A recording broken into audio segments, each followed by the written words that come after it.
High নয় নাকি? হ্যাঁ সিস্টার নয়ন। আরে বেটা কি রে বেটা? এই হ্যালো। আরে মন খারাপ? এই মা গো ভয় পেয়ে গেছিলাম। কি কোনো সমস্যা? সমস্যা হলে তোর কি? তোর কি?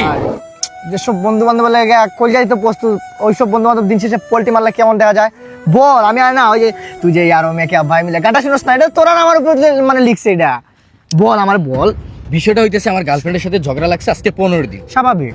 আমি ফোন দেই না, কারণ আমার একটা ভাব আছে না, আমার একটা ইগো আছে না। অবশ্যই অবভিয়াসলি। কিন্তু আমাকে ভালোবাসে, আমি জানি সে আমাকে ফোন দিবে, কিন্তু আমার ভিতরে চলতেছে যে ফোন দেওয়ার সাথে সাথে বলবো কে তুই? তোরে আমি চিনি না, তোর সাথে আমার কোনো সম্পর্ক নাই, তোর আমি দেখি নাই। মানে ভাব ধরবো যে ওরে কথা বলার কোনো সুযোগই দিব না। মানে ও চলে গেলে আমার লাইফ থেকে মানে কিছু আসে যায় না। এক কথা বলতে গেলে আমি বুঝাই বুঝে তা ওর কোনো ভ্যালু নাই আমার লাইফে, এরকম একটা ভাব ধরবো আমি। মানে আমি জানি ও ফোন দিব, ফোন দিব। বললাম না দিয়া দিছে।